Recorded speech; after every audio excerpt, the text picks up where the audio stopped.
everyone, it's Andy Rouse here, and I'm going to talk today about pre-capture on the Sony A1 Mark II and the A9 Mark III. It's a fantastic feature, and over the past few months I have really developed my style in using it, and I want to pass on all of those hints and tips to you, so keep watching. Now, I found out some things about using pre-capture that I'm going to share with you, but first you have to listen to the basic intro to understand how it works for everyone else, and then see how it works for us Sony types, all right? Now, basically, you get the bird or whatever taking off from a branch. Well, it wouldn't be an elephant or a giraffe, would it? So bird taking off, often we miss it because we're doing something else, or it's so quick we don't quite see the tail of the poo. That's what they normally do when they take off. So pre-capture allows us to go back in time 1 second. The amount of frames it takes on the Sony depends on what your motor drive speed is. So 5 frames a second, it takes 5 frames, 30 frames a second, it takes 30. Obviously, you want it at 30 the whole time, right? So nice BE picture here, plenty of space to fly into, tracking AF across the frame, subject recognition, lock onto the eye, halfway down. See the little green indicator at the bottom. Ooh, doesn't make that noise. Ooh, and then the bird flies. You wait until it's about halfway across the frame, and I press the button, and bingo, it goes back, gets all the lovely pictures that I've missed, and I say that I'm a creative genius. Which I'm not. That's the basic way of using it here. And I'm going to just go a few examples, okay? Power trancing Goshawk taking off. You can see beautifully backlit, easier than front lit, of course, because there's a lot more contrast in the frame. Really nice image this. Again, my golden rule, have a very fast shutter speed. If you're going to do pre-capture, if you're going to do something taking off, you need a very fast shutter speed. 5,000th of a second is the one that I use. Here's a black grouse taking off, okay? Now, it gave me the tell. The tell for a black grouse is not the poo, it's the staring wistfully into the distance at something. Yeah, that's my Shakespearean bit, but that's what it does, right, before it takes off. So I know it's going to take off. Again, pre-capture, on, whirring away. It takes off, press the button halfway down, or as I thought that's what you did, and you're going to learn in a minute, that's not actually what you do. It took off, boom, I got the nice takeoff picture. Now, does it only work for birds? No, of course not. I use it a lot for mammals as well. Here's the squirrel taking off in a snowstorm, shot nice and wide to show the snowstorm taking off. I wasn't, squirrels, they kind of tense up a bit, but you can't really tell when they're going to go. They suddenly launch. Okay, so it's very easy to miss the shot. So pre-capture allowed me to get a decent number of frames there that were sharp and in focus, even through the snowstorm. The AF worked well, and it's a nice action shot. This was shot a little while ago, in fact, like last week. A monkey's jumping across in India, jumping across this beautiful rock formation. It's a perfect use for pre-capture, okay? You can get them on one side, you can focus on them, get a nice fast shutter speed. This was 2,000th of a second. And when they leap halfway across or wherever, somewhere there, press the button halfway down, it'll record to get the nice outstretched, while I'm jumping across, and you can choose your picture in the frame. Or you can make one of these little sequences. It's up to you what you do. That's the basic thing about pre-capture. I'm just moving my laptop down here. Now, I've discovered a slightly different way to use it where I have it switched on for 99% of my photography. 99% of your photography. Now, I'm going to get people writing this. When you write comments to people's YouTube videos, only write a comment if you've got something useful to say. If you want to diss them, I'm going to call you Turkey in the future. I'm going to write Turkey in there, okay? Don't write anything if you haven't got anything useful to add, okay? If you want to slate me off, it doesn't bother me. You just block you, delete you, and you go. So, if you're going to disagree with me, that's cool. If you got, oh, Andy, have you tried this? Brilliant, because people read the comments. That's what we want, okay? And that's what I have in my Patreon community. We have everyone helping everybody else, all right? Anyway, back to where I was. I went out, one of the first shoots I did with the A1 Mark II with the pre-capture actually on it. And I was photographing these short hours hunting, okay? Now, they were hunting across the marsh, and all of a sudden they go, boom, can't make noise, boom, where they would go straight into the marsh, and I would miss the shot because I just couldn't react to it in time. It would be so fast, okay?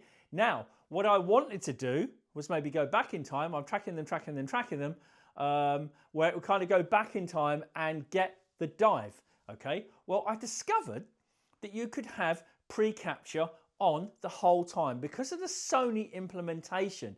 In the past, I had to set the camera, another camera, in pre-capture mode, wait for the pre-capture to finish before I could do anything else. The Sony doesn't work like that. I discovered, just by shooting, you keep the button pressed after pre-capture sequence and it just focuses as normally. Now that's really interesting because it means not only can you go back in time, but you continue to shoot in the real time. which is really fantastic. So I tracked these shorted hours across. I didn't have my finger all the way down. I wasn't shooting, okay? I was tracking, waiting for the really good shot, okay? But having the finger halfway down and having pre-capture on, little green thing in the corner, meant I was recording all the time. When they dived, as you see here, I was able to get that and react, okay? Because I could press the shutter button down, which is often when they were down here and too late, and it recorded the dive. You can see these two pictures here.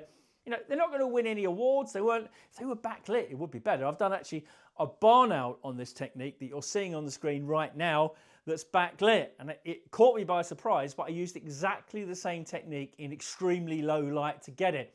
So I had the pre-capture switched on all of the time. Can I show you a few more examples? Yeah, go on, let me show you a few more pictures. Sunbitten. This is what, you know, I've been absent all summer because I've been away traveling a lot. Sorry, I haven't been on. Sunbitten at the nest. Dream shot for bird photographer, okay? Dream shot. And it's at the nest. This is a baby. And I noticed a few times it was stretching its wings. It gave me no idea of when it was going to do it, and I was going to miss it completely. So I put on pre-capture. Brilliant, okay? So when it did it, I just pressed the pre-capture down. So I caught all the moment before and continually, because the motor drive was on, the moment afterwards, okay? So that's interesting that I caught it before and during and after. This sunbitten as well was walking down the branch. I was tracking it walking down the branch. As soon as it opened its wings, okay, out, I pressed the pre-capture button. I captured the bit before where it first opened its wings, when often you get the best, not after a second. It's straight away when they're straight out, when it's trying to go, whoa, I don't want to crash into the branch, whoa. Okay, that's what it's trying to do. I got the image. Okay, black grouse. I'm going to keep showing you examples because I think I'm just going to move the screen up here because I think examples are good. This black grouse that you see here, they were jumping and squawking and displaying. Black grouse are the best fun you can have with your clothes on. They really are. They're absolutely amazing, okay? And the males jump when the females come around and squawk, and it's great, but you've got no idea because you're looking out of a tiny hide. You've got no idea when the female is going to be present. The first thing you know is when the bird's in the air and you've missed the shot. Well, not here. Pre-capture on beforehand, okay? So I can shoot halfway down, okay? When the bird reacts, I can press down, I get the pre-capture shot beforehand, and then I continue to press the shutter down and I get all the shots after. Often, the shots at the start are the best, okay? Depends on how quick your reactions are, but the shots at the start are the best, and you get pictures like this, which is just great, really beautiful atmosphere. All taken this year, I hasten to add. Now, cock of the rock. Very bad light. This is ISO 32,000. I mean, the sensor is just insanely good with some DxO to take the noise out, and I process it with a bit of noise out and a bit of noise in just to get a nice balanced image. But anyway, cock of the rock. It's very hard not to get them just doing. That's what most pictures are. They're just utterly straight portraits, okay? I wanted to get a bit of action, and I saw that this cock of the rock was doing that. But it was so fast I couldn't get it. What did I do? It's simple. I put pre-capture on. Okay? Press the button halfway down. Remember, you're not blasting all the time. Wait. It does it. You press the button all the way down. You get before, during, and after. It works a treat. Willow warbler. Really rare. One of the best things I did this summer. Just beautiful bird. Returns to the same sisal oak forest every single year. Gorgeous. And when it displays, when it can hear another male, or when it sees a female, it puts its wings out and it will start displaying. Again, the first one is often the best, okay? You miss it because it's so fast. Well, pre-capture on, soon as it did it, I pressed the button down, it recorded backwards, during, and after. It worked absolutely perfectly, and I nailed this really lovely wood warbler. I love wood warblers, they're just amazing. And I know you think I do lots of exotic stuff. I do. I'm very lucky to travel and do that, but I also do lots of UK stuff, and I love being at home photographing. In fact, today I'm going to go and do mandarin ducks after this. There you go. Any use for pro-capture for that as well? Pre-capture for that as well. Now, ospreys. You know, I couldn't tell when the osprey was going to dive in the water because I couldn't see it this year. The first I know was the ba-dum. That's it going in the water, by the way. Right, I could switch pre-capture on for that. I could get it going into the water. Okay, start pressing the button. I get before, during, and after. So I might get the talons come in the water. Now, in this case, it went shoomph, and I pressed Pre-Capture, and I managed to get this lovely shot of it just coming out and shaking all the water away all around it with a nice reflection as well. 300-2.8, that particular shot, which you know is my favorite lens, and it worked great, all right? Now here's another thing. Look at this picture. One thing I have learned, okay, is that in the old days, I used to be fixed on a tripod or fixed on a beanbag, looking at a bird on a branch, taking off, and I'd wait for the whole sequence, and that was it. Jamie next to me, I was on a different system. Jamie next to me on this Sony 300-2.8 would not only be getting the takeoff, but he'd be tracking the bird up, the bee to normally getting a bee, getting it in flight, and then tracking it back down again. I quickly realized that this old-fashioned way of using pre-capture doesn't apply to us as Sony photographers because we don't have to be static. The tracking is so good. So yes, you can be focused on that spot and you can use your pre-capture to get the first few takeoffs because of course the takeoff often at the start is a bit rubbish. It takes a few beats to be good. It means you can track it across, okay, because you're shooting before, during and after with Pro Capture on all the time. You can track it across and get these lovely flights. This is a rock dove from Bearer in Rajasthan, just taken literally last week. You can see beautiful flying across the frame there. I got the picture off of the perch with the Pro Capture. I didn't like it, it was a bit boring, but then I tracked it all the way across. I didn't have to come out of pre-capture mode. I didn't have to wait for pre-capture to write to the buffer. It wrote Cockney, it wrote straight away, all right? So it was really, really great and it worked. That's birds. Okay, so birds, you know, you don't have to just wait for a pre-capture sequence across the frame when you're locked to it. You can get the pre-capture sequence and then you can just continue shooting because you might get some really interesting effects with the wings and birds flying. So use pre-capture, okay, for a lot of your photography. Now, just before I end, I want to show you mammals because yes, it works with mammals really well and you might not think it does. Well, here it is. This elephant, okay, the baby was right next to the mother. I had pre-capture on because you never know what's going to go on. It just did a smile and opened its mouth. I pressed the button down and I got the sequence before where it was doing this and all the current ones again. So I didn't miss this amazing shot because by the time I pressed the button down, it had finished doing the smile. And I would have missed it in any other way, but I didn't miss it in this time. This lion fight, okay? The lions started to come together. She's protecting her cub. She doesn't want him anywhere near it. I knew there was going to be a fight. I've got pre-capture on a quick button, okay? It's on the front, one of the custom functions. I think I've got it on custom function 1. So it's right next to the shutter button. I can easily find it on custom button 1, right on the front there. It doesn't matter where you put it. You can put it wherever you like. I put it there. I quickly switched it on. It was on. I pressed my speed boost quick button as well because I normally shoot in 5 frames a second because I don't need 30 frames a second of images.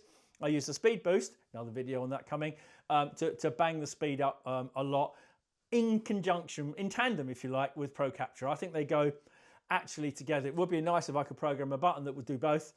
There are ways of doing that, but unfortunately I've got all the buttons assigned for other things. Anyway, so they came together. As soon as they started fighting, I missed the kind of initial thing because it was so fast. So, you know, button halfway down, I'm shooting, pre-captures, recording all the pictures. I'm doing before, during, and after, and I'm getting all of the sequence. This leopard sleeping. It was sleeping. Really, you know, just boring sitting there. You know, you watch it for like half an hour and you get a bit tired as well. And you start fidgeting and doing something and you're not looking. And then the leopard suddenly put his head up and yawned and put his head down again, okay? I would have missed it had I not had pre-capture set on that. And that's not a situation when you think you'd use pre-capture for. I just use pre-capture for birds taking off. No, you don't. You use pre-capture for everything, okay? Here's a good, really another example. I'm showing you lots of examples because I think by showing you examples, I know you like seeing my pictures, but also you get to see how I actually use the camera. Last few for you, okay? These bears, they were sitting down, they were just having a bit of a wrestle on the ground. It was a bit of a boring shot. They were lost in the grass. But I knew with grizzlies, with European brown bear cubs, they're quite playful and they often will rear up. Grizzlies are exactly the same, right? They're all basically clowns.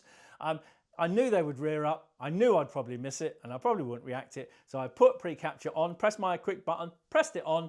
It's going away in the corner, zzz, little green button, all ready to go. As soon as they reared up, I could press the shutter button down okay, to fire the motor drive I got before, during and after. And maybe that time I hadn't missed it, but it's like an insurance policy that you have. You have an insurance policy to make sure that your pre-capture works and is effectively for you. And last but not least, got these really, really beautiful lion cubs that were just published in the press in the UK. So as a professional photographer, that's what I'm all about. I'm publishing in the press. I'm not just putting it on Instagram or YouTube or whatever. I'm a publishing wildlife photographer. And it's very important for me that I do that. So this picture, you know, you've got no idea what's going on. I'm not going to blast all the time at 30 frames a second because you just burn cards. You get loads of pictures you don't want. And it means when you're doing your edit, you miss the gems because you get bored at looking at 1,000 pictures that are rubbish. So I'm shooting all the time at about 5 frames a second. When I can see this action going to go on, I quickly bang on the speed boost and the pre-capture and I get ready. And boom, they started fighting and it was pretty good. Nothing award-winning, nothing perfect, but at the end of the day, that's a horrible, at the end of the day, I managed to get something usable out of it that's been very good for me in the press. All right. That's it. That's it. It's a very, very quick video on pre-capture. Shoot with it all of the time. Obviously, if something is static, you might say, oh, it's a static portrait, Andy, it's an animal. Why should I shoot with it? Well, you never know what's going to happen. It could wink at you. You've missed it. It could do, you know, the old eyebrow in the, I can't do it. I wish I could do the old eyebrow in the air with the other one. It could do anything and you have missed it. So pre-capture is a really, really great thing to have and to use on all of the time. Just set it on the quick buttons, you know, switch it on, switch it off as you need. It goes in tandem with speed boost as well, which is a great thing, and I'll do a video on that. As always, if you want podcasts from me, if you want workflow from me, if you want to see the in-depth technical analysis of lots of these pictures, join us on Patreon on my Wild Bunch Club. Nice people get free gift memberships for a month, so you can drop a message in the comments below and we can let you have a look at what we do on the site. It's a great community. We have regular competitions, challenges, all kinds of good stuff. And it's a safe space community where everybody is welcome. So the links are below. Have a look at that. Other than that, that's pre-capture. I will be back again very, very soon. See you for now. Bye, bye, bye, bye, bye, bye.